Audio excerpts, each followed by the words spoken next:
Nous allons à présent apprendre à créer des shaders animés. Donc la première chose qu'on va faire, c'est un shader clignotant. Par exemple, mettons que ce bouton, qui est actuellement en noir là, du four, tu as envie qu'il clignote, un peu comme le petit qui est là, pour indiquer que ça y est, ton plat est prêt. Donc pour cela, on va venir créer un shader, donc toujours pareil, clic droit, Materials, on le renomme, donc moi il est déjà là, il s'appelle bouton lumière. On va double-cliquer dessus. La première chose qu'on va venir faire, c'est faire une couleur. Donc on va prendre un constant vecteur 3, R, G et B. On va double-cliquer dessus et on va venir choisir le rouge. Parce que non, globalement, c'est souvent plus le rouge qui est utilisé pour faire une signalisation.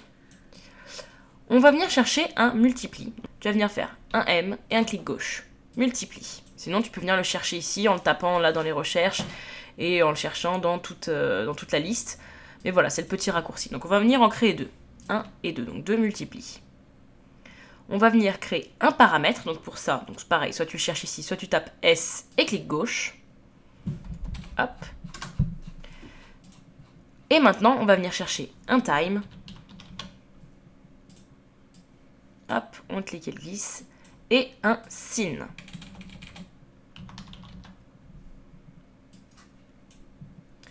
Donc, on va venir demander, hop, au time, donc, comme ça clignote, il va falloir forcément que ça ait un temps de base. On va demander au temps d'avoir une sinusoïdale comme ligne de courbe. C'est-à-dire que ça va faire des montées et des descentes, soit allumé, éteint, allumé, éteint. C'est ce qui va créer cet effet de clignotant. Donc on va rallier tout simplement le time au sin. Puis le sin au multipli, le multipli au multipli, dans les B, et tout ceci dans l'émissive. On va venir mettre une couleur dans le multipli, et notre paramètre également dans un autre multipli. On va venir cliquer sur notre paramètre et on va venir mettre un 10. Donc dans le default value, on va taper le chiffre 10. Donc tu vois, ça s'affiche ici param 10. On va appliquer.